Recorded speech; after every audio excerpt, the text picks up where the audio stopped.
First off, congratulations on being married. How's that been? Oh, thank you, man. Married life. Look at I that. No, when yeah, was this? This was in November, so not Congratulations. too long ago. Coming up on I guess it'll be 6 months. I guess it was just 6 months. What's today, June 9th? Or today was 7 months. That's what I mean. So fun stuff Wow, right there. big time. So it that's was amazing. super special. We got married up in Chicago. It was a really cool ceremony, really cool spot. We were right in the downtown area, so like the Willis Tower is it used to be called Sears Tower. Willis Tower is now what it is now. We got kind of married. We got married in the building next to it. It was a skyrise. There was a pretty cool lobby. Everything Wow. was it was super fun. And point being was that uh, I think weddings get kind of bad rap, like little overrated, uh, little bit of too much going on, but I mean, I wouldn't have changed it or anything. So it was a super fun time. Happy to be married That's for her great. as well. Yeah, that's great. That's That's awesome. great. Yeah, Her name is Kylie, right? yeah, Kylie, good I memory. remember that. I She is remember that. she's finishing up medical school actually this year. So What's she gonna be? she'll be a plastic surgeon this time next year. So I guess maybe not God bless. like so she is yeah, finally coming to an end with that saga. She'll have to go through her medical residency at that point. So come next March, she'll have interviewed at all of her residency spots, and then she'll have her match day at that point, which is where we find out where we'll be for the next 6 years. I say us Yeah. uh, just because it's obviously it's her deal, but I'll wherever she ends up, whatever program she gets into, she, that'll be my shop for the off season and everything. So a lot of exciting stuff happening, that's for sure.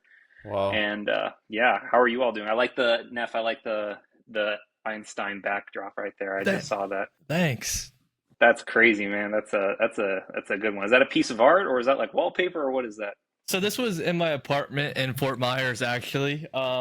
Circa back a long time ago, but I think I Dude, got it. I I think I think I remember got it. seeing it. I think I got it at Home Goods. Oh, it's a So it's good like, find right there. yeah, it's. I mean, it's not an actual. I mean, it is artwork, obviously, but it's like on. It's just like a cheap wooden frame with like the I don't even know what you Yeah, call like a plastic stretch across it, but I think it's pretty cool. yeah. It's giving Oppenheimer vibes right there. Oh, we just talked about that the other day. Yeah, Oppenheimer's. It used to be a Neff jersey behind him. He Oh, moved. I had two jerseys, I think. Yeah, he did. He had the two jerseys hung on the side of Einstein, if I recall correctly. Yeah, and then I I think got that's dogged exactly what it on, was. and I changed my ways. who'd you get dogged on by? My Dude, good I It was friend, my Kieran. good. Oh, It it was was. Kieran. It wasn't me. It was not me. It was not me. It was It Kieran. was, It it was was Kieran. Kieran. It was. Kieran. dude, I would I don't get that. Like when I'm done playing baseball, I'm gonna have a couple of jerseys hung up behind me. No, no, That's no. It for was. sure. I will say this. I will say this. It was not a framed jersey. It was a jersey on the hanger that he stole from the locker, and it was lopsided. Because it had the. It was. It's. It wasn't a hanger, so like it was trying to hang on the corners of the square, so they were both just kind of sideways. So Okay, it wasn't the most aesthetically pleasing look, but okay, nonetheless, you saw an F on both of them. So It could have worked. It could have that's the worked point better. of it. It could have worked better. definitely could Yeah, have. but Well, it's okay. sounds like room for improvement. That's okay. At least you have two jerseys to frame whenever you're Yeah. ready to go for that route. Amen. Yeah, there Yeah, we go. I Yeah. no shame in having Well, them hung up. I do agree that maybe getting them framed might be good. Yeah, it would have looked better if there was some a better way to hang them up, and for sure. I got to work on my backdrop anyway, so we'll I figure like it, that man. out. Thanks. there's I just some like it. plants. How are you doing, Luca?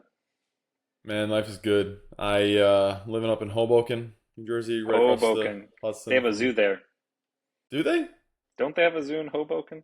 I don't think so. I mean, it's 14 blocks. I feel like I would know if there's a giant zoo. Okay. But there's a Sworn there there's was a a zoo zoo. across there's a zoo across the Hudson in the city. I'll tell you that much. Well, I knew the Um, New York City Zoo. Wasn't that like a joke in like the Madagascar movies? Like Hoboken has a zoo? I don't know. I haven't seen that I'd movie. be shocked. I'd be shocked if Hoboken's even in Madagascar. That'd be cool. All right. Here, I'm doing a quick Google search right now. Hoboken Zoo. They do reference it. The Hoboken Zoo. It's a In made up zoo from Madagascar. Madagascar. What is Oh, okay. no The way? Madagascar How, movie. how often? That's How often do you hilarious. watch that movie? That was a formative moment, man. I didn't know anything about Hoboken Wow. besides that it was referenced in the Madagascar movie, and what I associated with it That's actually was hilarious. that there That's was hilarious. a Well, zoo.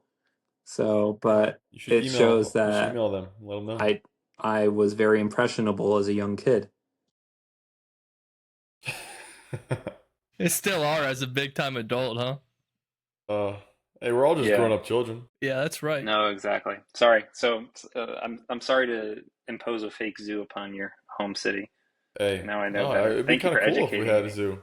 It'd be cool if we had a zoo. Waking up one day and fucking a goat just roaming the streets because it got loose. That'd be kind Yeah. of cool. The giraffes were always my favorite. Sorry. That'd be that'd be something. Um, Yeah. but how you doing? I mean, I'm enough doing about well. Zach and I. Yeah, What's up? I'm How's doing well. life? I am like I You said, seem life is well. yeah, I feel happy. I'm still in Fort Myers. Yeah. No surprise there, part of it, but it's a good summer.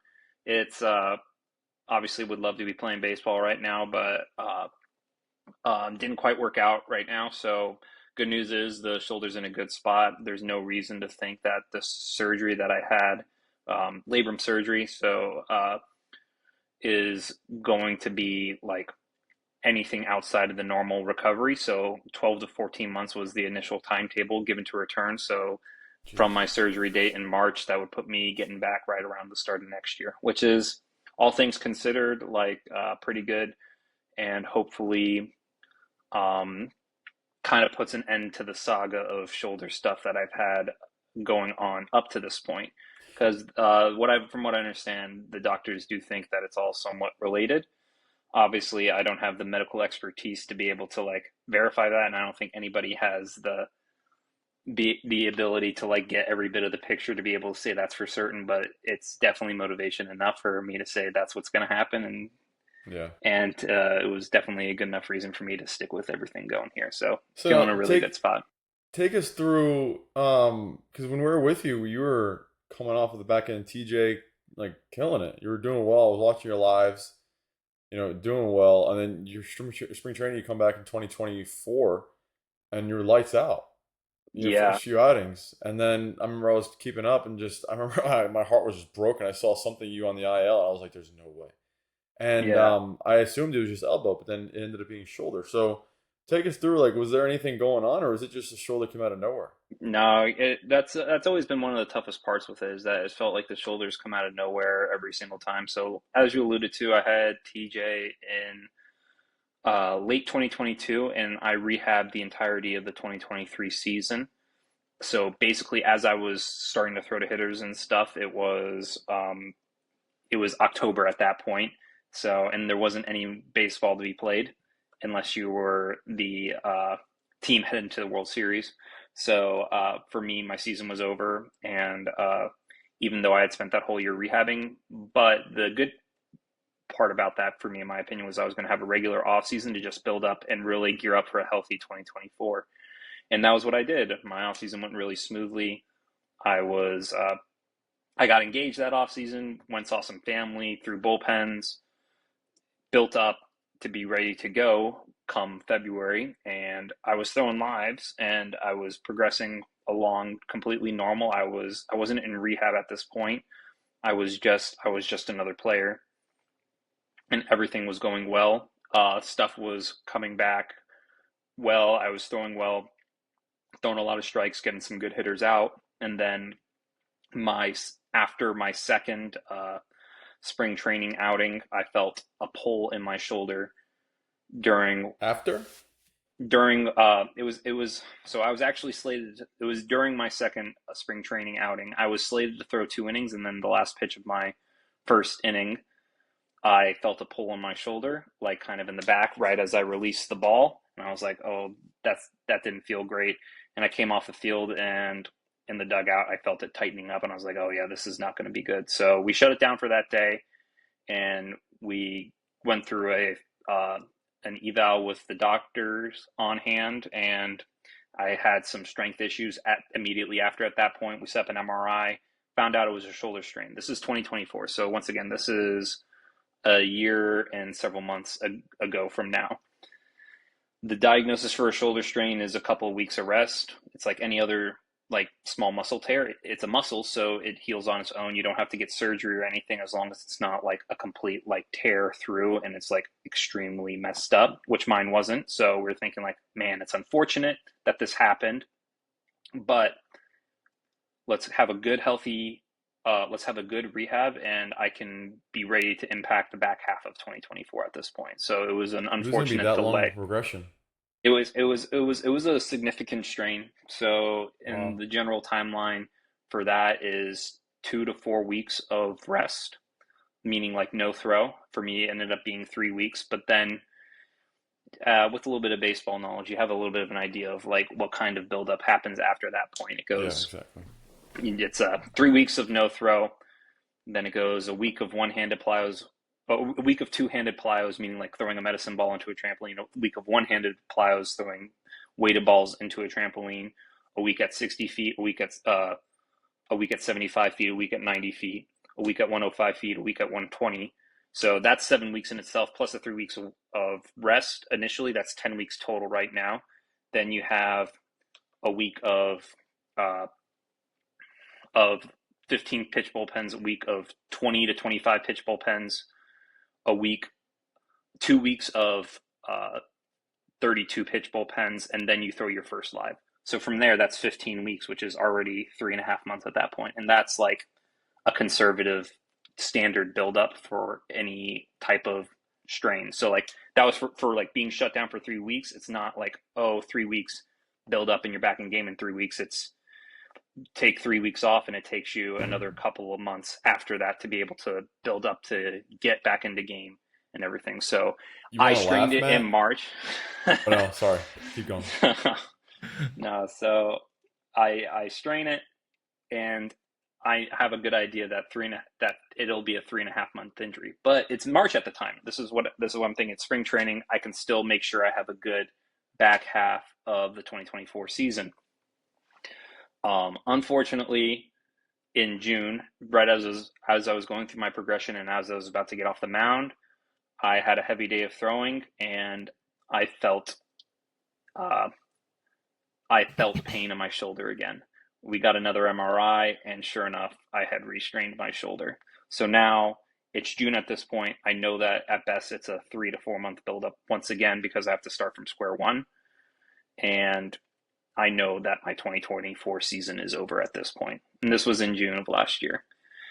And I built up through the end of the year. I got ready to throw lives again that October. But once again, the only people playing baseball at that point are people in the playoffs. So there was nothing else for me to do. I felt fortunate with my second rehab that I was able to build up for lives. And I was like, let's give it a go again next year. We're going to have a really healthy 2025. Fast forward to 2025, normal offseason, normal buildup. And then sure enough, spring training, my second outing that I have, I'm warming up to come into the game. I feel my shoulder again. The exact same spot, the exact same injury for the third time now within a year. And it gets to the point where I'm like, what am I doing? Like, why is this happening? I go and see doctors, and the diagnosis is the same. It's a subscapularis strain, which is one of the rotator cuff muscles. It's the same spot that I've been injured the past 2 times. Whenever I've gotten my MRI, it's like, what else is there for me to do? So the surgeon who did my Tommy John surgery performed an MR arthrogram, which is where they inject a dye into the shoulder to get a better look at the structural components of the shoulder. So like the shoulder capsule and like the labrum and everything. And he had a hunch basically saying that since you've gone through 3 shoulder strain rehabs and you've gotten your shoulder to be in a good spot, I don't think that your shoulder would be straining unless there's also some instability going on that is causing the muscle to work hard and eventually straining itself. Does that kind of make sense? Yeah, I'm with you. Absolutely. Yeah, so basically his take was that because I had instability in my shoulder, that my muscles in my rotator cuff were working too hard to overcompensate for that instability, and that was what was causing my me to strain my rotator cuff. And sure enough, there was some damage, some significant damage to the labrum under the microscope. Whenever he went in to repair the labrum, I've got some I got some anchors in there to help repair it, and then a 12 to 14 month timeline later, this is kind of like where we are right now. I'm 3 months into that rehab and feeling good about where I'm at, but definitely still a long road ahead. But that's kind of like how we got here from this point. I know that was like a little bit of like, I don't even want to say a trauma dump, but it was definitely a lot of information. So, well, first off, I'm sorry to hear all that stuff. Yeah. I mean, I went through the fair share injuries, and it's just the hardest part that I experienced, and that's eventually why I got to the point of retiring, just because I felt like I was wasting energy. I was wasting time. I was building up to get nowhere, and it just kept happening over and over and over again. And I was fortunate to a certain extent where I was able to have a fully healthy 2022 before I was with the Twins. But from 2017 on, I only had one fully healthy season. And that feeling of working your ass off and then just getting it taken from you because, you know, all that work, you can't progress properly, that part sucked. Because if I looked at it like if I was doing all my stuff normally and I was healthy from 17, 18, 19, 20, it's just building. You know, you're getting somewhere, you're building on it. But it's just like it felt like I was constantly starting from scratch every year because there was always something I had to get back from to get back to even instead of just building off. And that part killed me. So I can't imagine someone like yourself who's, you know, going through not just setbacks but like surgeries where you're literally doing nothing for an extended period of time, having to really start from scratch. So yeah, I've kind of not really a mantra that I live by, but something that I've repeatedly said is like, if you're one of those guys who you go into a rehab and you come out and all of a sudden you're way better than what you were before the rehab, like odds are you weren't doing the right things to get better like before you were injured during that time. Like developing like while you're injured is, in my opinion, like one of the toughest things to do just because you're simply not available. Like you can't push your body to do like what it needs to actually improve upon some stuff. Like yes, you can work on the mental aspects of stuff, but like in terms of baseball, like things of like what we focus on in terms of development, like throwing harder, developing pitches, getting reps against batter, you're not doing any of that in the meantime. So you're scrapping and you're fighting just to get back to where you were before the surgery.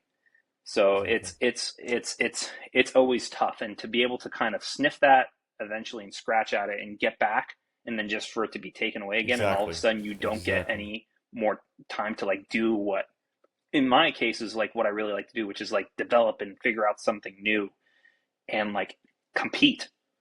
Like that's it's one of the worst feelings.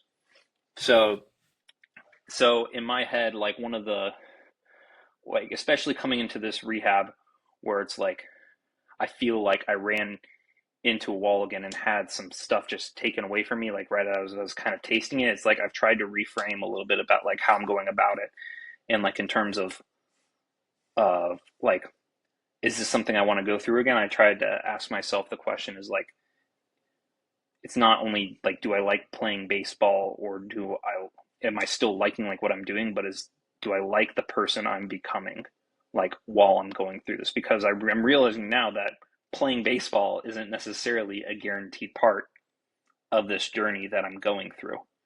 So I have to ask myself, not if playing baseball is still something I love, but am I still liking the person I'm becoming while going through this journey? And fortunately, I have a very strong support system around me. Obviously, we talked a little bit about my wife. I'm also fortunate to have my parents who recently retired, moved to Florida, and they only live like an hour and a half north of me, so I'm able to go up and visit them semi-frequently.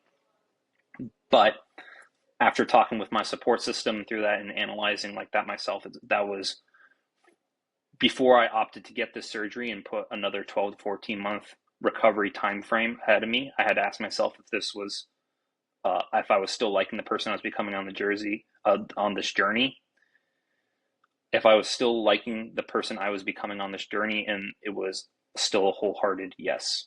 And I think the people I love most would agree with that statement as well. So, and I think that's made me the most at peace with like how my injuries have gone up to this point.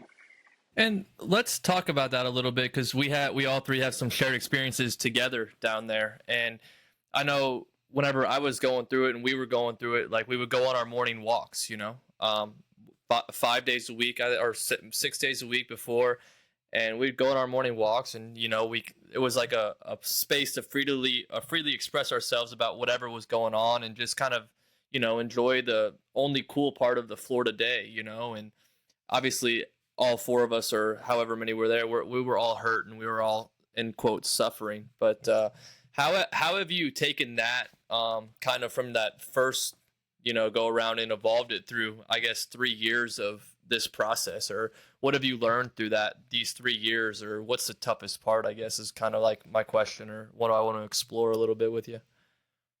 So I would say the most I've changed in terms of like my approach to rehab since maybe when I was rehabbing with you during my Tommy John surgery is that, not that I necessarily thought that I was invincible, but I definitely associated like my Tommy John surgery as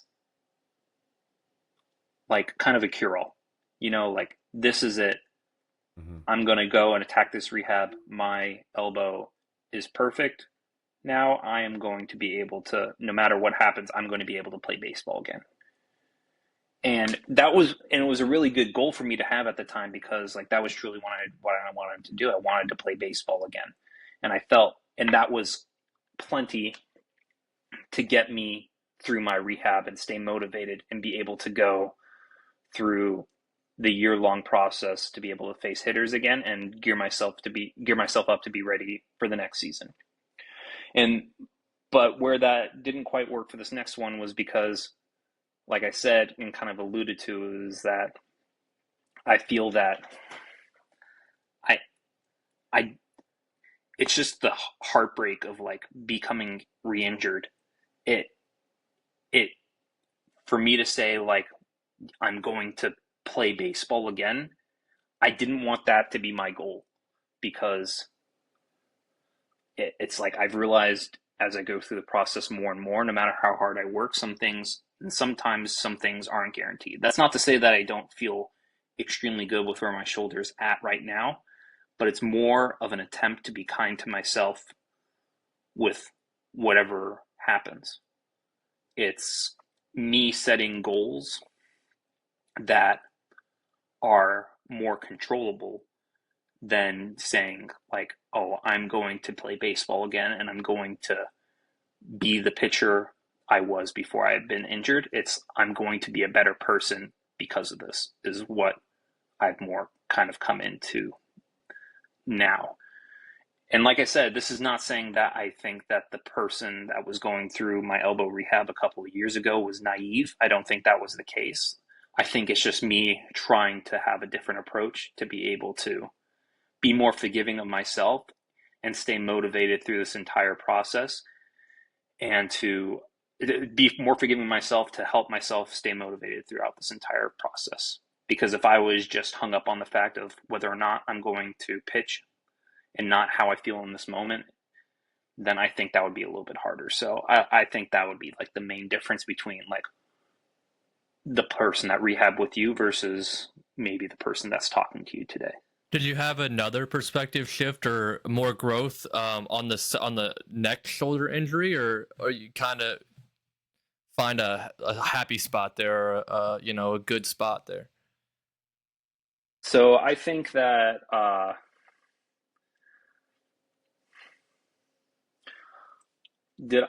would say that the act of me just enjoying the journey that I'm going on now, and the act of me purely like trying to see if I like the person I'm becoming, I would say that's more since I've gotten surgery. When I first injured my shoulder after my TJ rehab, I dealt a lot with it. A lot of my bargaining with myself was saying like, oh, this is just a fluke. I've been doing the right stuff. This shouldn't be happening. I just need to go through it and rehab again. And then sure enough, I re-injured it. And then sure enough, again, I re-injured my shoulder again. And that's when I really had to take a step back and be like, okay, this might not just be a fluke, or this might just be simply out of my control. How can I do something that, how can I change my perspective to something that's like controllable, to something that's a little bit more controllable and a little bit more forgiving, so that I don't get burnt out within the process? Because I'm going through the rehab process now for the 5th time in 5 years.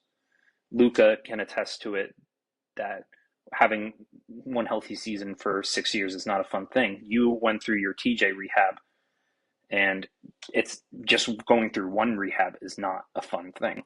So it's a lot about like, how can I make sure that what I'm doing, I'm not just sick and tired of it, and I'm doing it because it's what I want to do.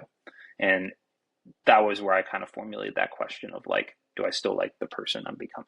Does that kind of make sense? Yeah, it does. It does. And I know like a month ago when we spoke, you talked about getting into like new things, and you talked about 3D printing.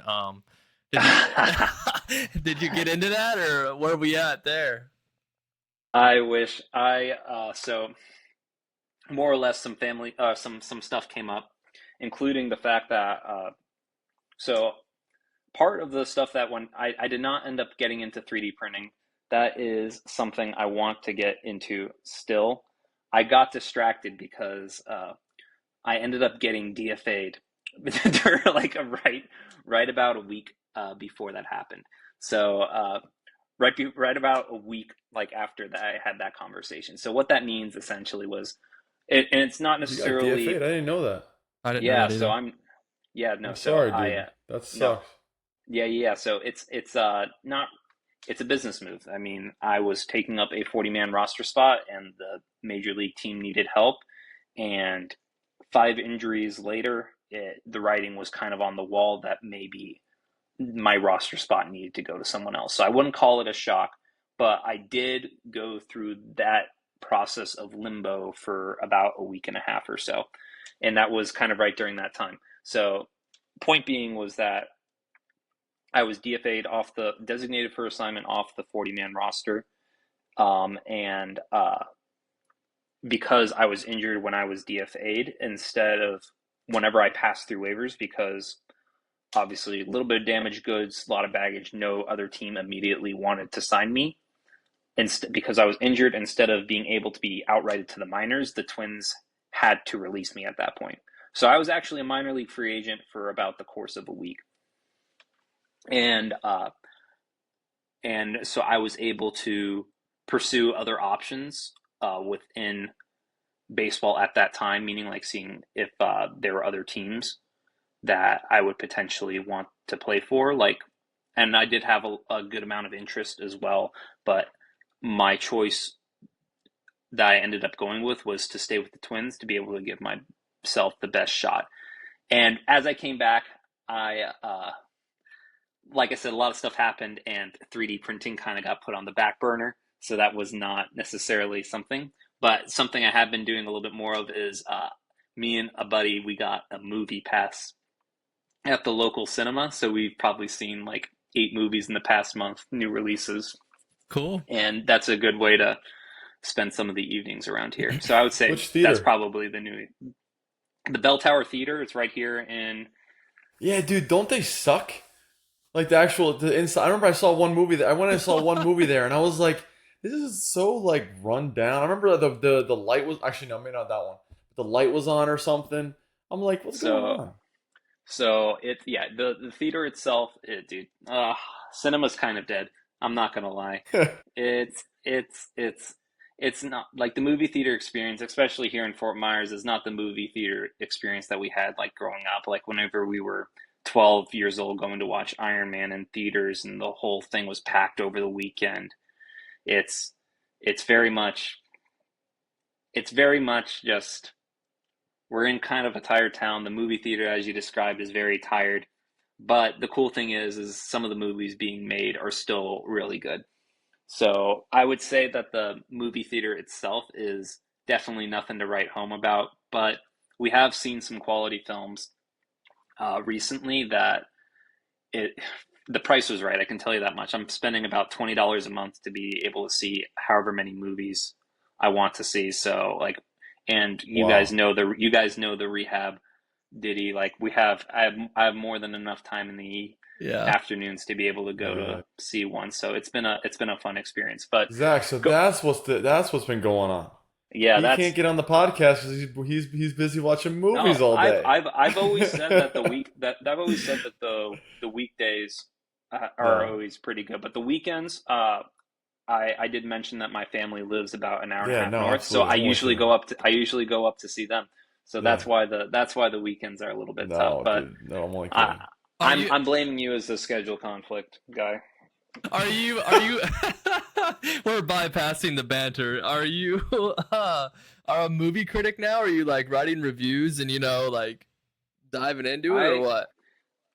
I can give you an honest opinion and ranking of anything I've seen up to this point. I have not started up a letterboxed account yet, though. I've thought about that. I've given it a thought, but ultimately, I have not done that. I'm a lot of talk and not an exorbitant amount of doing. So, uh, but like I said, we've seen 8 movies. We just saw the new Mission Impossible recently. And That one was super good. That one's probably the favorite of the movies that I've seen up to this point. And that thing's 3 hours long as well. We went into the movie theater at like 4 p.m. when we came out and it was dark outside, and it was like it was a doozy. But we were on the edge of our seat the whole time. Tom Cruise does it again. He's he's pretty fun in it. And then we've seen The Accountant 2. We saw a war oh movie yeah. called Warfare that was also pretty fun. We saw Lilo and Stitch as well. That one got Mm. a recent reboot. That was very nostalgic. Unfortunately, though, you mentioned about the quality of the theater. We are about 15 minutes from the end of the movie when all of a sudden a crack of thunder hits. You just hear a torrential downpour start, and then all of a sudden the lights go out in the movie Oh completely and the no. screen No goes off. The way. power goes off. So we're sitting there in the theater as it's raining. Lights eventually come back on. Theater guy comes in and goes, "Yeah, we're rebooting our system. Give us another 5 to 10 minutes." 5 to 10 minutes later, comes in again. He goes, "Yeah, our network's not restarting. We're gonna have to kick y'all out." So we still have not seen the last 15 minutes of the movie, but but we did. God. But I mean, it is what it is. Did I you guess get we could always go, and we get unlimited movies, so I guess I could always go and catch the end of one if I absolutely wanted to. did you get like a free bucket of popcorn on your way out or something or what? They offered free movie tickets to people who had bought tickets. Oh, So we do the all-inclusive movie pass, like I said. So I guess maybe I could have been a Karen and caused the scene and try to get like a free bucket of popcorn, but I already That's feel bad, man. hilarious. Like we go to movies like on Wednesdays at like 2 p.m. when there's maybe 2 other people in the theater. I was like, it's not worth it. I'll just come again another day. It's so, That's funny. but it is a good way to pass time, and I will say like a lot of the movies have been worth it. So definitely would recommend if you have one in your area and you're looking and you're a little bit of a cinema buff. So it's this is the most I've been into movies for in a little while now, and it is a lot more fun watching it on a big screen as opposed to keep an eye out for them whenever they come out for streaming and watching on like my computer or something like. So I wanted to ask you this. So two things. The first, let's start with like when you're one thing that I struggle with, when I was injured all the time, was I felt like you kind of alluded to it to a certain extent where you're always like thinking about it. You're always trying to like figure out what happened. Why did this happen? Like what did I do? Like what led this to that? Like what part of the chain broke for this to happen? Like so I always caught myself just always all parts of the day not only thinking about it but trying to fix it. And I Mm-hmm. had a really hard time, especially in college when I was a little more mature, a lot more mature. I never turned it off. I didn't know how to because the only thing I could think of is like I got to get back my draft stock, this and that, money, and like I couldn't turn off just why, what's going on, how am I going to get better, what am I going to do? Like I'm doing dry reps, I'm going to the stadium, and like doing dry reps at like 9 o'clock at night and like trying to figure stuff out. It's like seeing if something clicks, right? And I noticed even when I got home, like, and I was in pro ball, I still, to a certain extent, I was still like, very much always trying to figure stuff out. I had a hard time just relaxing because I felt like, I wasn't doing enough. And if I just, worked out a little more or tried to spend more time on it, it would, like I would heal faster, but things would get better. Now you're saying like you're going to the movie all the time, movies a lot, and like you're finding these things to do like on the outside and just kind of let your mind rest. Is this something that you struggle with? I mean, you're a lot older than I was when I was going through some of the stuff like really when I was struggling hard. Maturity wise, you're probably a lot better place than I was. But did you find that you struggled with that? Like you were just all the time, you just had a hard time turning it off, and it came to a point where you kind of had to look yourself and sit down and be like, all right, this needs to change. Like I can't make this a 24/7 thing. So yeah, I think if you don't have an outlet, you're screwed. Like I'm always I'm a firm believer in that. It's just I think it's very normal, especially when we get to the point of like we're all professional baseball players. Like we care. Like it's like I don't think that we're able to necessarily just turn it off. So I think that the response to be able to think about it as much as we do is just a product of us caring about it more than anybody else.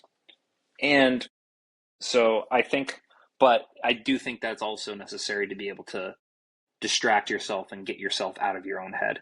So Neff might remember this a little bit, but like I even when after I got my TJ, I always wanted my elbow to feel perfect, and so much so that I would always be playing with it. Like you could see me, I would always be Yeah. playing it with like this. I'd be digging in, I'd be cranking it Hmm. out and stuff like that.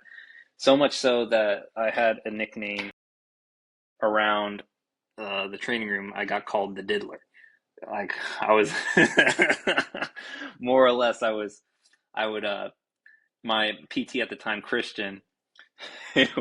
we called it like he would always tell me to quit diddling myself, for and yes, it was intended to be kind of like obviously a little stupid, like play on words, but it's very much, but it's truth. Like I just couldn't stop doing it. It got to the point where it'd be like I wouldn't even do it. I wouldn't even like try to hide it, and then I would try to hide it, and I would like almost try to hide it from myself. It would be like I would hold my arm behind the back, and I would do it like this, and Oh gosh. I would be playing I would be playing with my elbow behind my back, and he's like, "See, you can't even." You'd be like, "You can't even watch yourself do it right now." But you're still playing with it. And it just showed like how subconscious all this was. It wasn't even like I would think about it. I just did it because not only I wanted it to feel good, but I was also expecting it to feel bad. And it's and when those Tough. two Yeah. thoughts Yeah. come up, it's like when you really want it to feel good, but you're also expecting it to be bad. Well, it's Yeah. we're almost programmed to always find something. It's very tough to come at peace with. I'm not 100% on it, like meaning like I still dig around in my shoulder now. I still even dig around in my elbow, and my elbow's been surgically repaired now for the better part of 2 years. So it's a constant battle, which is why you have to be able to do some of these things.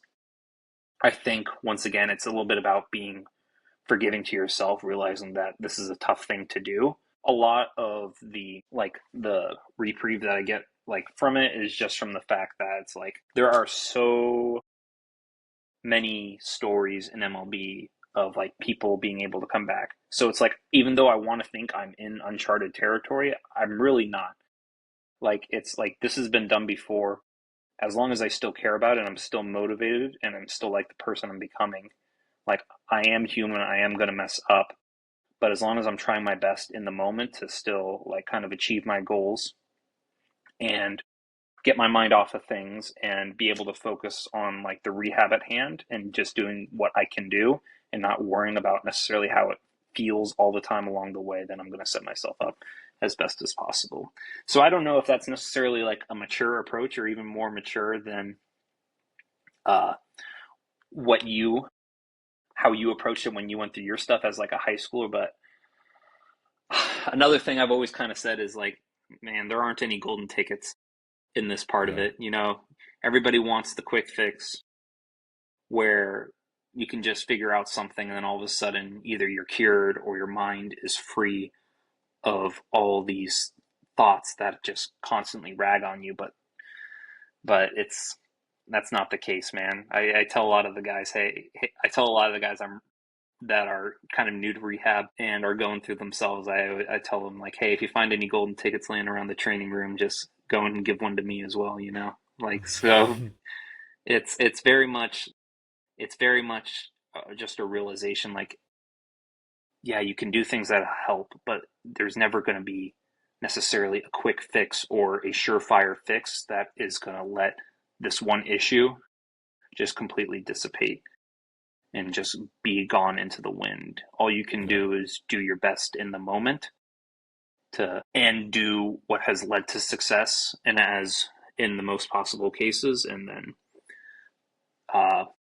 enjoy the process along the way as best as you can, because nothing else is really guaranteed. But if you're enjoying that process and you're liking the way you're going about things, you're not going to have any regrets when it comes down to it.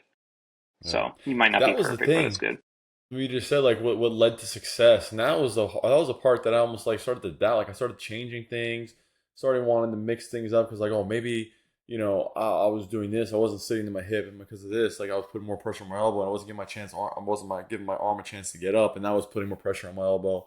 You know what I mean? Like just like trying to fix everything, and by a year and a half into this, like my mechanics were shot. I lost the version of myself that got me there, right? Because I started doubting. It's like, well, that got me hurt. That mindset it crushed me, and then I really had to start from scratch. Not just from the injury wise, but mechanically and everything. At least if you have a foundation that you're constantly going back to.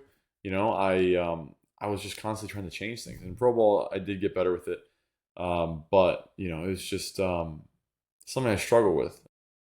I'd imagine everyone has, to a certain point, has to go through that a little bit with injuries. We it's with like pitching and everything, you're operating at such a level of extreme, like meaning just of like what the body can physically do. It's maybe this is a naive take on my part, but it's something that I find solace in, is just that, like, I'm going to pay attention to these things, but to say that my mechanics or what got me to this point is what caused my injury, that's not going to help me in the long run. Like Yeah, it's a great perspective. so it's like, it's not saying that I'm not going to learn from my mistakes. I'm just going to do things and be stubborn about like the way I go about things, but I'm not going to pin everything on one reason that like I became injured. Like I don't need the reason for specifically for why I got injured. I need to know what I injured to be able to rehab it. And then I need to just continue to go about my business, and I need to continue to enjoy the process, and I need to continue to do my best to be able to try to fix what happened. But to say that my injury happened because of one thing, like, we live in too much. My profession is too much of an extreme for me to be able to pin that on like one thing, Yeah, in absolutely. my opinion. Absolutely. Going So off of what you said about like not I don't want to call you stubborn, but like doing things your way, when you get to a certain level, you got there doing a certain way. You got there doing a certain thing, especially training, and professional baseball, professional sports, but I can speak for baseball, obviously we can. I noticed that it was almost a level it did not backwards, but they don't give the benefit of the doubt to the people who know what they need, because you have a lot of players, especially guys that come from the islands, they've never lifted in their lives. So they need mhm. structure. But there's people that don't need structure. Only thing you need to let them do is let them do what they do and guide them. And if there's glaring things, then adjust it. But not everyone needs to get put into one program. This is how we do it, and go through the way. So when I was there, I recall that you kind of did your way. You had your conversations. You butted heads for what you told me. You butted heads pretty hard with the training, the strength and conditioning staff on just letting you do your way. And I'm curious, like, how has it gone with going this way? Like, since how things have gone for you. Not to say your way doesn't work, but have they been more lenient? Like, almost like, hey, dude, listen, this is what we're doing. It hasn't worked for you. Stop. Or have they still been like pretty good with you kind of doing what you feel like you need for yourself? I think it's more, well, in the end, the Twins are my employer. I even said I went through the free agent process and I decided, hey, I still want to be a Minnesota Twin. Or I still want to be a part of this organization. So that being said, like, it is my duty as like they're paying my bills. I have to some extent do what they are telling me to. And that was always the case even when you all were here as well. But in terms of like doing it kind of your own way, I think a lot of it just comes with becoming better and better of communicating like what I'm trying to do and why I'm trying to do it. So I think I've grown a bit in that category, meaning like not necessarily saying this is just what I'm doing, but like saying, hey, but having that conversation of like, hey, this is why I want to do this. Do you see like kind of where I'm coming from? And then also challenging them, maybe even a little bit more than what they do with some of the guys, like, hey, why are you programming this? Can you give me a better why for this? I don't necessarily see how this applies for me. And that's honestly. What have you gotten from that question? We talked about that question in the past on podcasts, and a lot of coaches don't respond well if they have their ego in the wrong place. When you ask Yeah. why, a lot of times they get baffled, and it's like, why? If it's a good enough thing, you should be able to tell us why we're doing it if it's what we need to be doing. Yeah, I think a lot of it comes from having people who make like a lot of maybe some bigger overarching decisions. Like it's just, and they're not the person that us players work with on a day-to-day basis. I think when you get, as you develop, like what I've learned is like, as I developed the relationship more and more with like the strength coach that I work with on a day-to-day basis, like the why question becomes a lot easier. And I think also a part of it too is that like you realize there truly is not one pathway to success. Like there isn't like one workout program that's gonna be like the best result in the world. It's a lot of it is just talking, saying like, hey, I like this, hey, I don't like this, this is why, and realizing and hoping that you have a good foundation of trust with whoever it is you're working with. And I think it's improved more now that like I've been more consistent with trying to communicate exactly what I'm trying to do and why, and I haven't ran into as many issues, I will say. Good for you, because that used to be a butting head of mine. I used to be. Yeah. I used to ram my head up in there. Well, a lot of it is too is like these people, the Twins are paying their bills too. Like they're trying to do a good job as well. Like, Exactly. nobody is actively trying to do a bad job, or else they wouldn't have a job. They're not. Yes, everybody's self-interested to a degree of like, oh, I want to further my career. I want to be better. I want to make an impact. And maybe that's where some of the ego can come in, both on the player side and some of the coaching side. But nobody's like actively trying to do a bad job. So I think when you come into like the conversation with that mindset and not being on edge of like, hey, this is my career, I own all of it, and come into it like, hey, this person's probably looking out for me in some regard, I think that helped clear up some stuff as well. Like just letting my guard down a little bit, not necessarily to the fact that I didn't want to do like what had gotten me there, but just enough to be able to have a more pacified conversation, like one that was controlled and one that was very like had room for like a conversation, like as opposed to me just saying like, hey, this is what I want to do. I don't think that your reason for wanting to do what you're saying is what you're prescribing is good enough. Does that kind of make sense? Yeah, I don't absolutely. know. Absolutely. No, it 100% makes sense, and I like that's an approach that I wish I would have had whenever I was still playing, especially there. No, You know. no, and it's and I'll say once again, it's like I'm not perfect at any of this stuff too.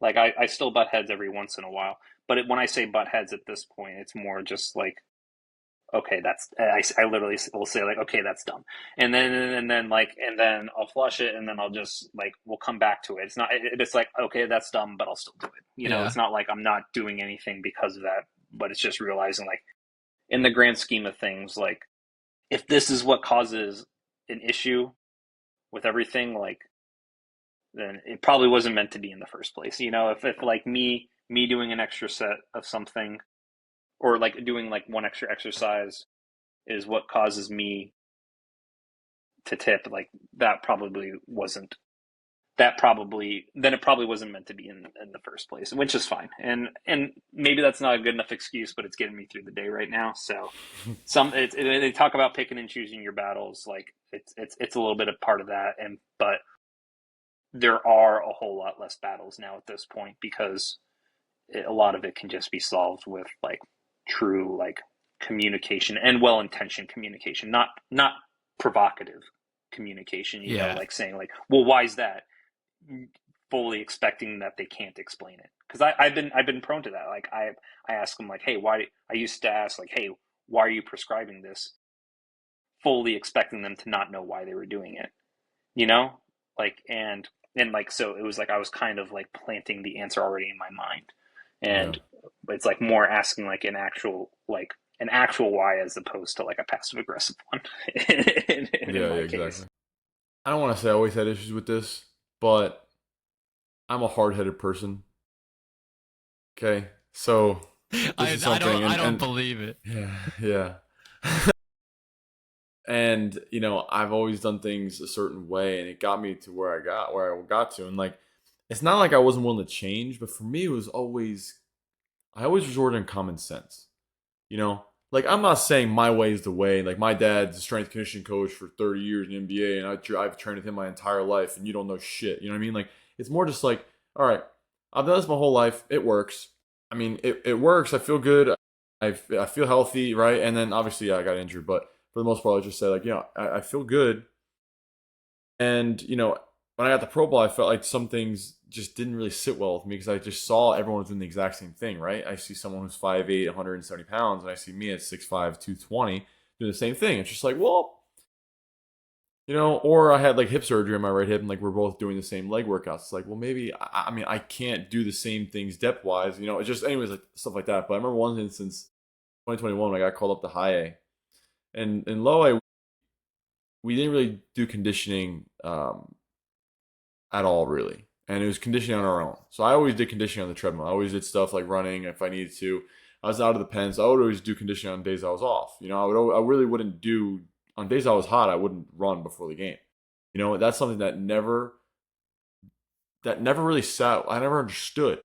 Right. So I get to high A, and we're doing like not just 20-yard burst sprints. We're doing like 60-yard, like 85% striders, like 10 of them. And so I'm like, what the fuck is going on? We're in South Bend, I remember. And I did like 2 of them. And I'm just like, wait a second. Why am I doing this? Am I doing this because I think it's going to get me better? Or am I doing this because just to make someone else happy? And it was the latter, not the former. So I just stayed out at the 60-yard and I started shagging. I was like, I'm not doing this. And so I didn't make a big deal out of it. And I just stopped doing it.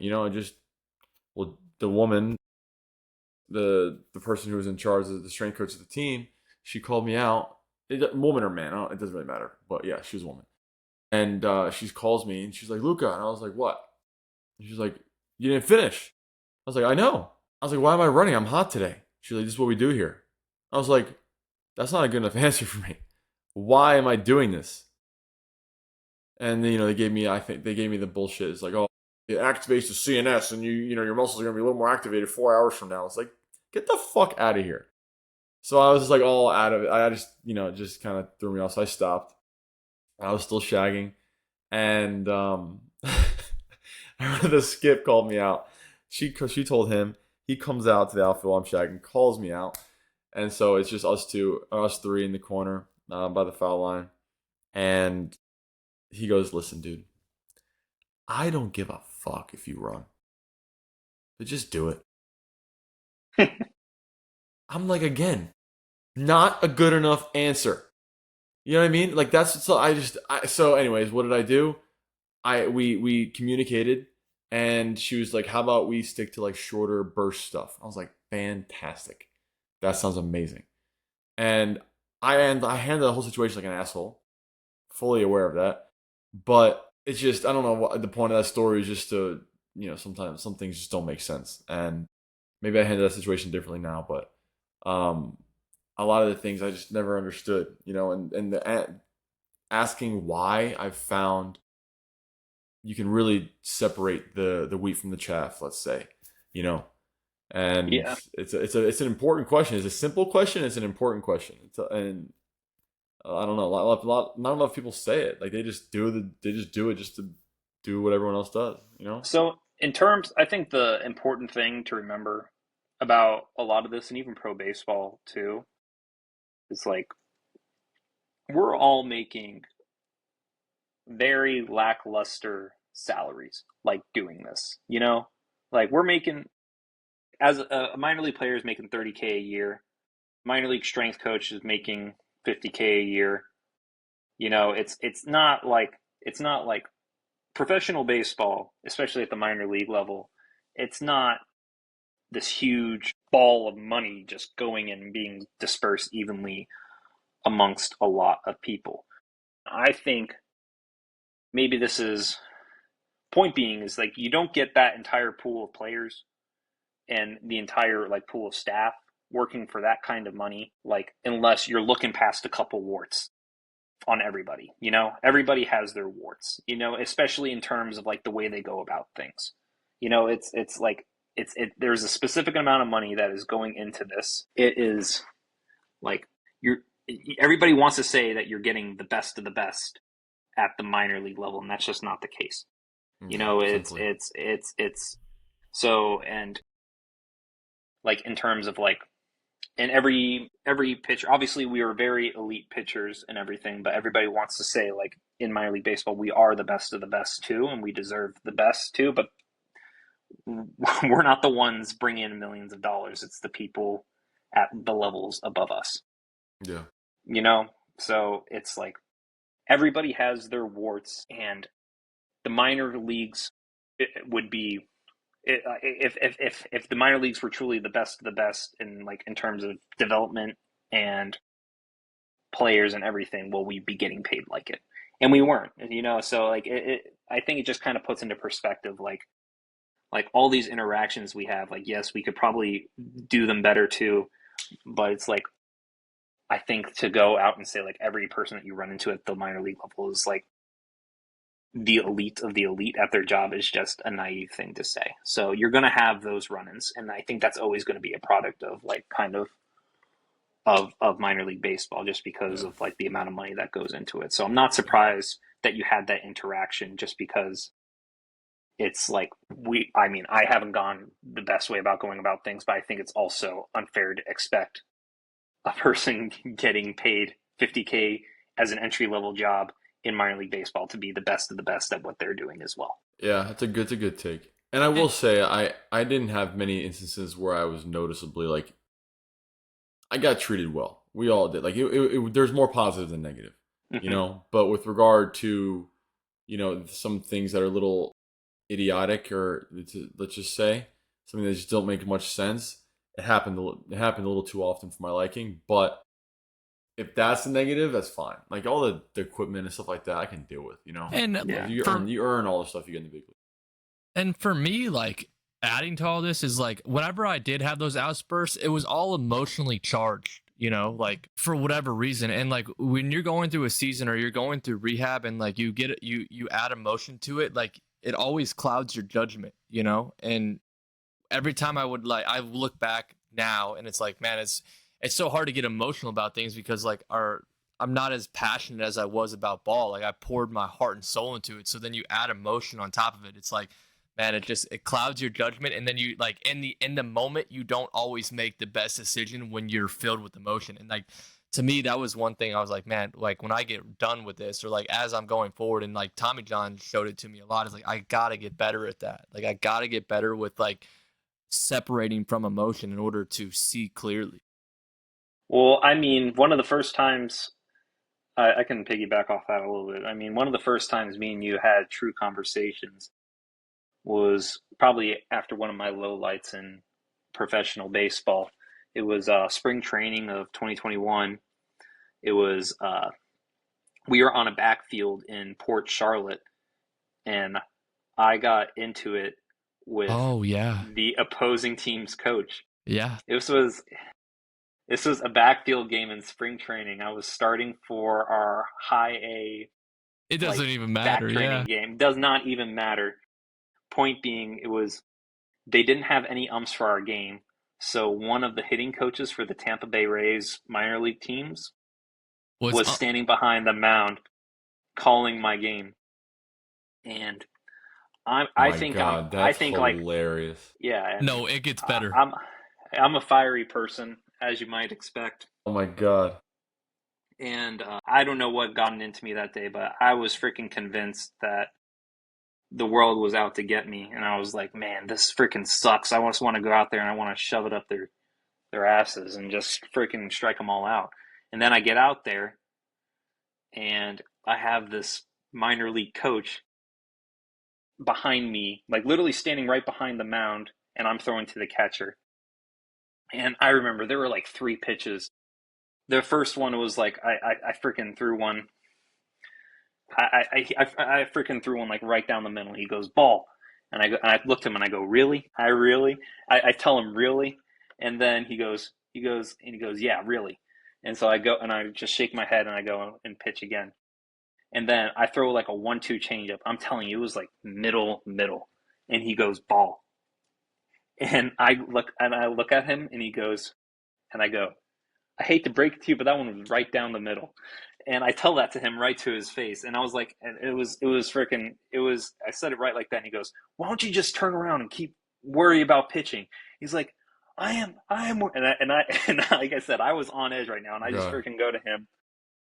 I'm worried about pitching. I'm focusing here. I'm trying to fucking compete my ass off right here. I'm competing with myself. And then he hops onto the mound. He gets into my face and he starts swearing at me, like cursing me out. Holy shit. And this is all a backfield during spring training. And then our catcher comes out and he's like, and he gets into the face, like he's trying to break me and the coach up a little bit because he hears something going on. And then all of a sudden the coach starts yelling at him, like cursing him out. And then Camargo gets all pissy about it too. And he's like, what are you yelling at me for and everything? We're having like a full blown like argument in the middle of a backfield game during spring training. And like I said, I did not do a very good job of de-escalating the situation. But when you talk about like emotion, like clouding judgment and like, hey, take a step back, realize where you're at, realize that this is not the end of the world here, that maybe a minor league coach missing a call in a backfield is not the end of the world.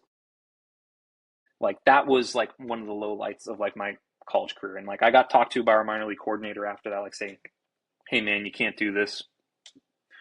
And obviously I'd like to think I was emotionally mature enough, even at that time, like I recognized that what I did pretty soon after that was like wrong. And but it's just, man, it's tough, especially like when you pour your heart and soul into it. And for whatever reason that day I came out with like a fire lit under me and I was like, I just wanted to come out there and compete. And then to have like, I cared so much about it and I wanted to be so good, and to feel like I wasn't able to do my job well because of something stupid, like having a coach as an umpire. Yeah. Not fair. Like it's like that was what got me going. And so a point being is like, I get the point of like, you just care so much about something that you just do irrational stuff, and it's tough to filter, but it's our job to filter it at times as well. So it's always a constant struggle to be able to get better at that. And that experience was actually one of the first times where Neff sat me down and was like, man,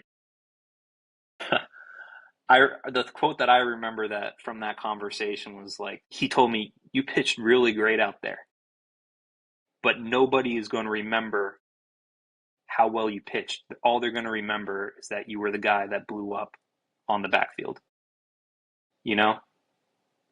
And that stuck with me. And it's the truth. It's like, what do you want to be remembered for? And what kind of guy do you want to portray? Like, how do you want to come off? And you do have to be conscious about it, because I knew for that, I wanted to be remembered for how well I pitched that day, but instead I got, probably most people got about it as a funny story about how this goofy kid got into it with a opposing minor league coach. So it is something that you have to be conscious about, but it is kind of a product of caring about something so much. So still working to get better at it, but I remember that. But like your energy, or like your energy you're pouring into it, it's so hard, like in the moment, to just be like, okay, like that's not, like I shouldn't do anything about it, because you're like, it's so tough. It's beyond impossible. Dude, I loved watching your bullpens. Dude, Your bullpens were the best to watch. Yes, they were good. They were good. The passion that was involved in it, every pen. It doesn't matter if it was a 8 a.m. bullpen on, August 27th. Like, dude, it was every bullpen. You were just lit a fire, and you were out there to get one. Your job was to get one thing done. It was just get my work in, get as good as possible as I can get right now. And that's it. Like, I thought it was hilarious. Like, you would like tell the catchers exactly what's going on, like how you wanted them. You tell them how to catch it, because like they were doing a shitty job. It's like a Latino guy 8 a.m. just doing a shitty job, and you get on their ass about it. And like, dude, I loved it. I would just sit there and just watch. To a lot of people, it was like more funny than anything, but to me, literally that's all I saw. It was like, this kid just cares so much. Only thing he wants is to get better in this moment. That's all he cares about.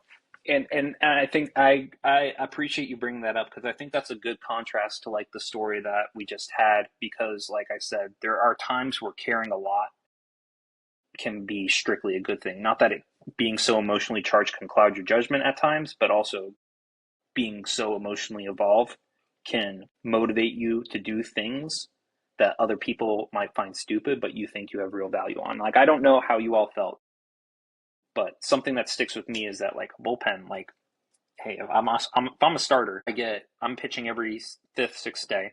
I get 130 pitch bullpen in between each start to improve on stuff. I get like 30 super concentrated throws, like 30 throws a week. 30, like 1, 2, 3, 4, 5, 6, 7, 8, 9, 10, 11, 12, 13, 14, 15, 16, 17, 18, 19, 20, 21, 22, 23, 24, 25, 26, 27, 28, 29, 30. Like, that's it. Like, I can count that very quick. It's essentially like 20 minutes of super concentrated work where I feel like I can get the most amount of improvement. So for me to not attack that and get on people like, hey, this is like the time, like, to freaking get after it.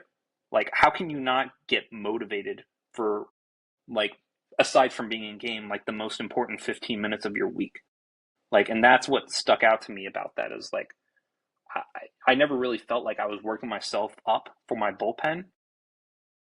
It was truly like one of the best parts of my week, because it was actually like a time where I got to focus on stuff. So I'll be damned if I was going to be messing around and wasting one of those 30 reps, because that's one of the best times to get better. And I'd be damned if I was going to let somebody else do that for me too. So yeah, sorry that you're collateral damage, but no, Zach has a great story about that. This is my career, man. Absolutely. Zach, we had one of our buddies on a few months back. And Karen, Zach has a great story where he was one of my like buddies from high school, and they played in the same indie ball team. Kieran went to go catch one of his pens pregame, no chest guard. I think it was no gear at all, right? No gear, but a mask. Yeah. And Zach's like, all right. He like threw one low a little bit, and like he kind of bailed on it, So Zach's like, all right, and he fucking spikes the curveball. Well, I told him, I And said, start hey, doing I'm shit. gonna spike this one, and that's what I did. And then we got into it. Like, like it was like one of your escapades, but like we were going at it. Like I was just being a bully. Like I was just like, you know what I mean? And like, I don't want to say it was needed. I could have handled it better, you know, but like I needed to get my work in, you know. It was like, if you're gonna come out here and not help me get better, then like I would rather just not be out here, you know, type of deal. Exactly. But Exactly. one thing I want to compliment you on, like when I think about you, I think about your energy that you always brought every day, and like I just every day, like, you bouncing off the walls. I miss it, dude. Every day. Even if Latino guys don't know how to fucking stretch, they can't do the right thing. Just 3 stretching lines. Just go back and forth 10 times. Do what you're told and get out. They can't even do it, and you're getting on their ass, getting the huddle afterward. Just like, do your job. Just like yelling at them, trying to translate, speaking broken Spanish. Dude, it was amazing. Dude. Your Spanish is good. Your Spanish is very good. But I remember those. Estoy mejorando también. I'm getting better. I swear. Dude, I'm still you would talking. yell at them in Spanish. Yeah, it was hilarious. It was, dude. Oh, dude. It's just because Amazing. I just don't think that's what I think, like, and I don't know if it's a product of it, I'm sure, but it's I'm sure it's rooted in jealousy, honestly, because like I've been injured all the time and I'm seeing all these other people healthy or have a really good chance of getting healthy, and I just don't see them consciously. I just see them it's just young guys. I just see them consciously not doing what they can to get better in that moment. I was like, do you realize what kind of opportunity that you have here? Like, well, and it's like, and it's me, it's like, do you know like what I would give just to be able to like be healthy like you are, like right now? I would do a whole lot. And just to see you waste that time, like it was from a point of like mentorship, like trying to like get them like, hey, do it. But it was also probably because, and this is where I can handle things better too. It's like it's also from the fact that like, hey man, I want to be in your shoes. Like I want to be healthy too. I want you to realize how lucky we are to be where we are. And I think that's like when you talk about like managing and stuff like that, I think I do a pretty good job of like coming in and realizing that most days, like realizing how lucky I am to be still doing something that I really care about. Like, not that I really care about rehabbing, but I really care about the game of baseball, and I really care about the people I'm working with and stuff too. So like that doesn't really feel like work to me. But like when I come and I really try to get on people, like in the times that I do, like it's because I think a lot of times it's rooted in the fact that I don't think some other people really understand like how lucky they are. And it's like obviously I could be probably more understanding of it sometimes than maybe it comes off to be, but I think most of the time people get that it's coming from a good place. And it's needed. It really is, because you get into those after spring training months and you get into the middle of summer down there, like people just think, oh, I get to slack off. Like I don't, and kind of like we talked about earlier, like if you want to get a golden ticket, there's no golden ticket. Like it requires work. Like everything requires work. And like, that's something I wish I would have learned earlier, but it's something that I realize now is like, there's no shortcut to the top. Like there's nothing that'll get you there faster than putting in the work and doing it as best as you can every single time, not just one time a week, not just 2 times a week. So like I applaud your like mentality.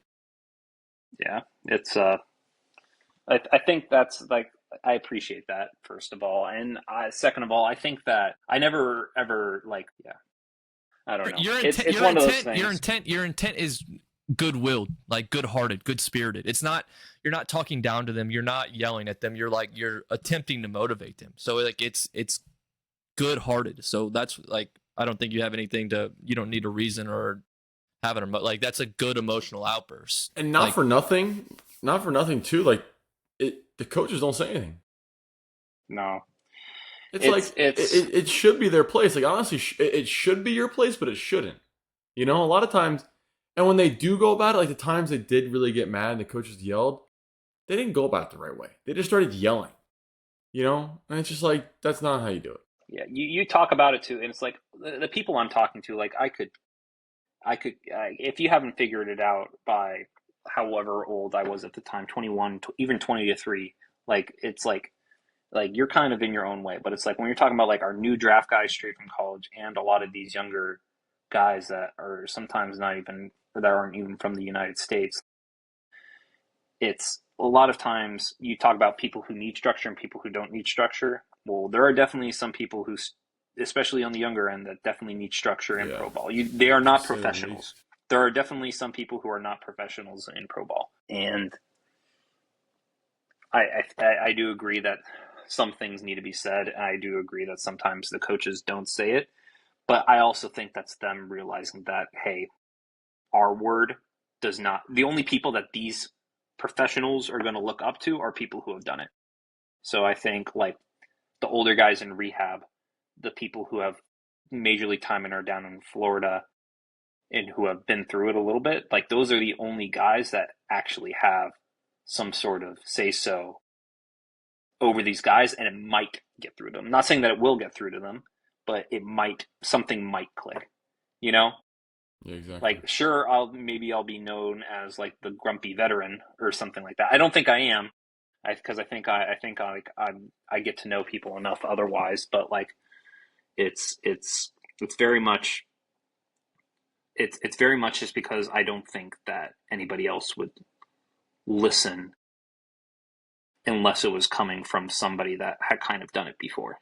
So maybe that's a bit of a misassessment coming from me saying that, like, oh, maybe I have some sort of say so, but I do think that it comes from a good enough spot that it doesn't really matter, and I think that it has made enough of a difference in the couple of times I've gotten on people. It 100% from what I've seen.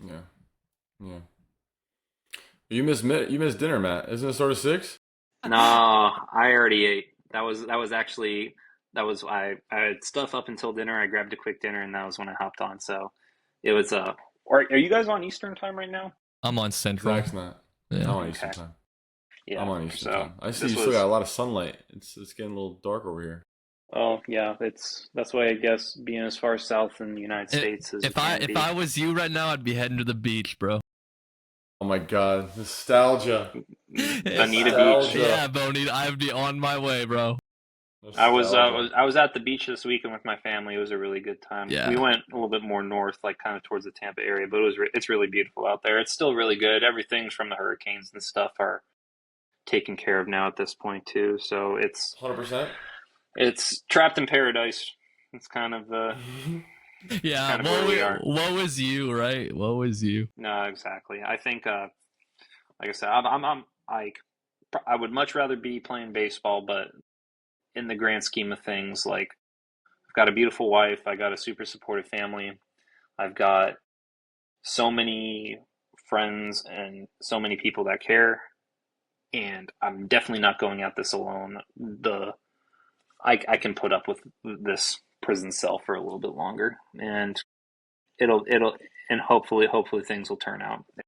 It truly isn't like, it kind of goes back to kind of like what I said. I'm still enjoying everything. I'm not sick and tired of it yet. I don't know if that's just me being crazy, but I don't think it is. It's like I won't have any regrets about how any of this goes. Yeah, things are going well right now, so that's there's some optimism there as well. Amen to that. Perspective's a lot, dude, and we appreciate you hopping on, dude. Yeah, no problem. We talked a lot about really baseball. I wasn't sure what tonight was going to lead into. I'm sorry if I word dumped or trauma dumped some stuff with all the rehab and everything. It's been phenomenal. The conversations go where they need to go. That's at the beginning. We used to have some kind of structured. Zach would kind of make some things, and we would get to maybe the first 2 bullet points, and then like there's 17 others, and we would be a complete 180 from there. So we just stopped, and now we just let the conversation go where it needs to go. The hardest part's starting it. Yeah, this is fun stuff, man. I obviously y'all have super cool perspectives on everything too. We're missing a little bit of that presence, I'll say, in rehab this time of year. We got a couple of meatheads. Yeah. we got a lot. Let's just say that we'll just say that there's no book club going on Yeah. this You year. guys playing Catan at all? I would like, Um, and that's kind of we can dive into that a little bit. Is what you've seen through your time in rehab, or what's been the best experience you've had. I guess and I know that's a Dude. tough way to phrase it, but it's so something I will say. It's like I definitely I'm a pretty social dude. I Luca kind of alluded to it as well. Like I do form. I do try to like form friendships. I've taught Catan to people just purely as a way of like getting to know them and like figuring out a way for us to do something other than just lay horizontally in our bed all day. So it's that's part of it. As I've gotten older, it truly is like I don't want to say like I'm getting older, but I am getting older. It's every I did the math, like there's like 7 people from my draft class still in the Twins org, and pretty much all of them are on the MLB team now at this point.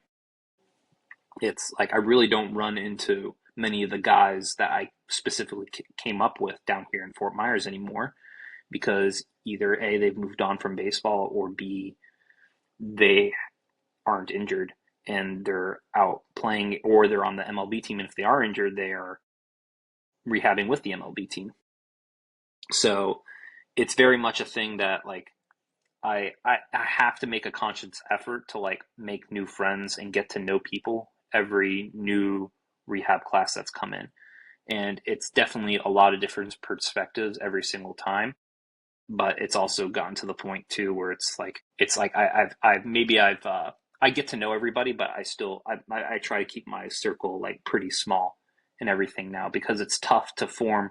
Honestly, being here is with like the story of everything, like what I've gone through. It's tough to form those relationships and open up about everything to everyone every single year. And as another year goes by, that story just becomes longer. So there are people who know that story here and my story here, but there are probably less guys that know it than maybe like whenever I was rehabbing with you, Neff, and you, Luca, because it's just like I said, it's tough.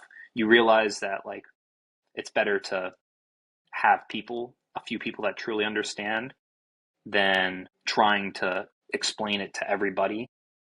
Like it's good to have different perspectives, but it's just a lot mentally to do I'd that every imagine that single time ultimately and form helped you those out. kinds of relationships. I'd imagine that ultimately kind of helped you out making your decision if you were going to go back to the Twins, right? I Having would say the main that things. basis.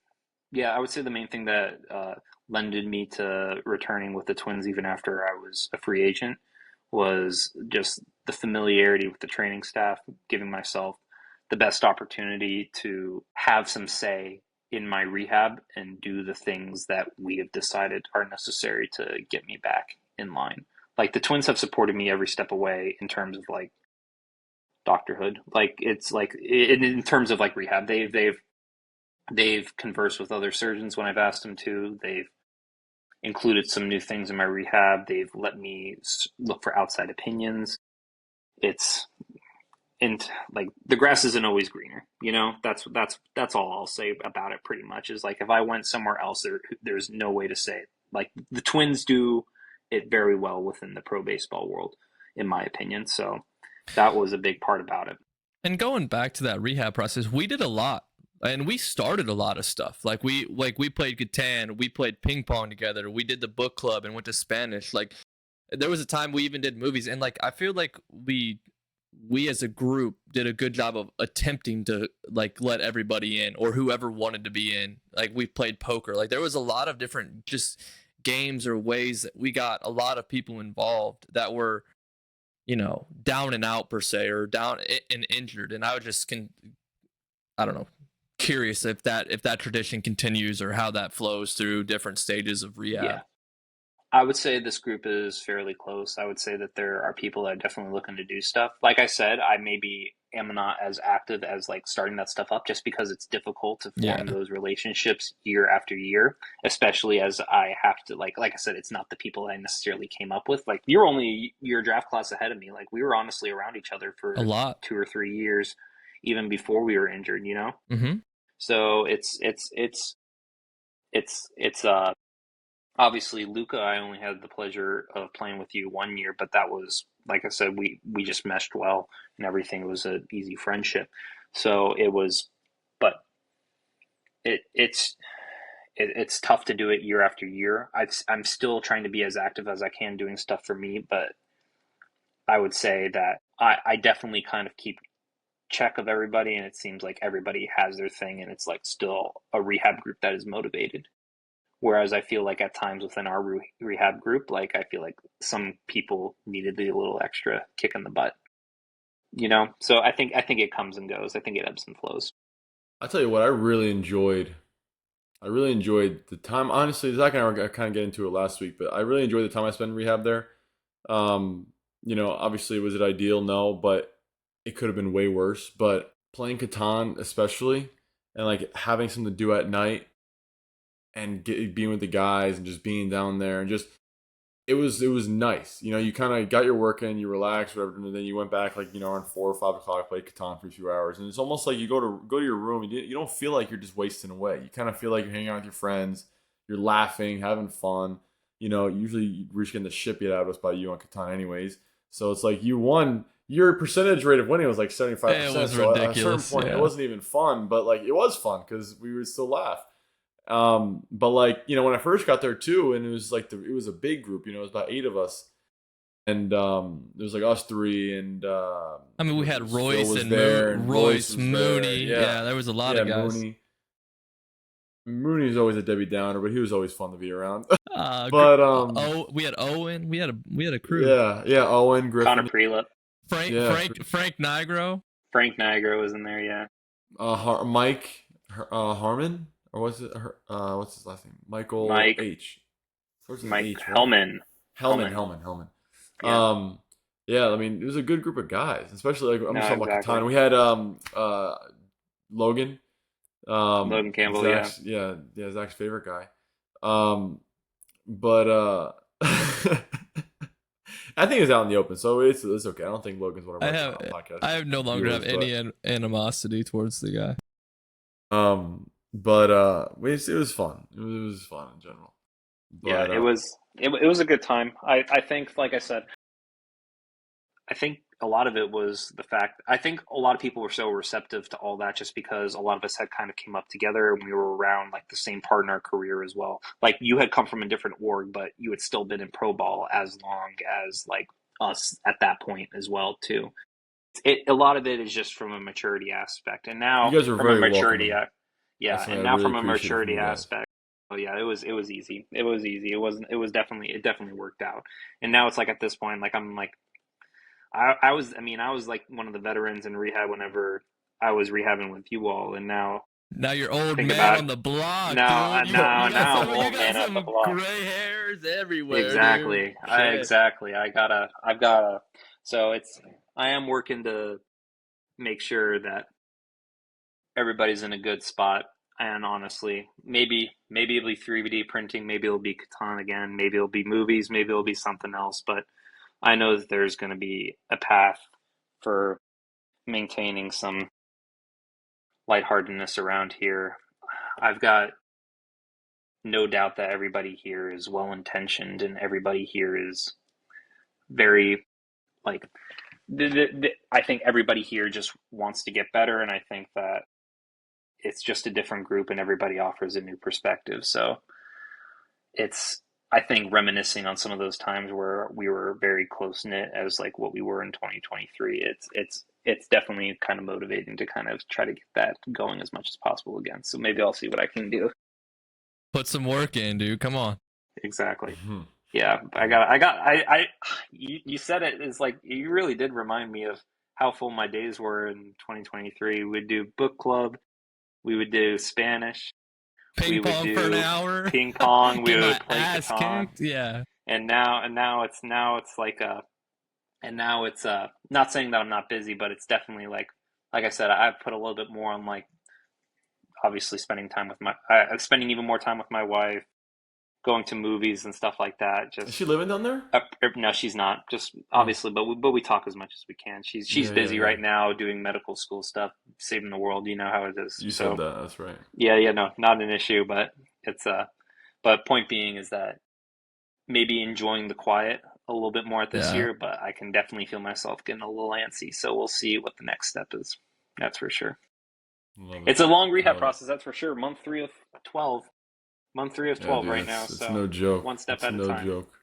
No Maybe we'll joke. catch you in like month 6 and we'll have you back on, see how you're doing, you know? Yeah, give me a phone call, man. Maybe I'll be able to figure out the microphone on my computer next time. Maybe. Yeah, I appreciate Maybe it. you'll have some like 3D printing on the wall and I don't know, you'll have a whole new setup, you know? Like maybe some That'd be cool. trees back there, I don't know. Dude, you're gonna check in on me, and I'm gonna have been doing something. So You're gonna have like to. I said, it'll kick me in the butt a little bit to maybe think try, you not have necessarily do more, but like try something new. You know, I don't feel like I need to do more, but I feel like trying something new is not a bad thing. correct me if I'm wrong, but you have some type of bioengineering-ish background, don't you? I was mechanical engineering in college. I mean, Zach, no degree, but like. This is no joke. You're going full Tony Stark. You're gonna 3D print a right arm. That's what you're doing. No, You're gonna 3D print a right arm. I'm new, gonna man. 3D print like some luggage tags or something like that. Yeah. Goodness gracious. That's hilarious. Gotta start somewhere. We'll do. That's great. I'll get like That's great. I'll do like a golf tee or something. That'd be fun too. Yeah, send that to me, please. Okay, yeah, that's Make him a pen. Make him a pen. Make him a pen, a golf tee. Luca, what do you want? What do I want?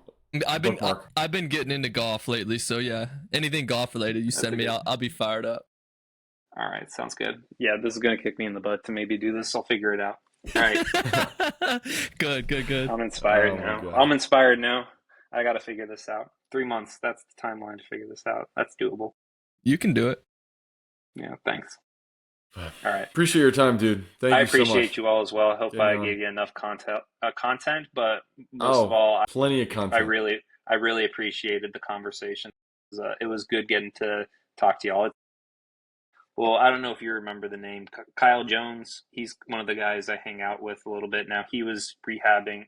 Maybe he wasn't in 2023. He was rehabbing in 2020. He was rehabbing last year. Yeah, I was with him in Cedar Rapids. You're with him in Cedar Kyle Rapids. Jones. Well, he's been having some shoulder stuff. But I mentioned that I was talking with him. I was hopping on a podcast with you, and he goes, "No shit, man." So he says hi, everything. It's not that not necessarily, but he was like checking it out and everything. So like you guys are still have a legacy around here, that's for sure. So I appreciate the call and everything. Likewise, it's like always. It's just nice to get to talk to y'all and hear some different perspectives dude. again. Amen, For brother. the conversation. That's what we do it for. Appreciate y'all. All right. Yeah. Thank Enjoy you, your man. night, I'll dude. catch you later, man. Best of luck with everything. Enjoy your night. Best of luck with everything. I hope man. everything goes well. Appreciate y'all. Have a great night. All right, Bye. Peace.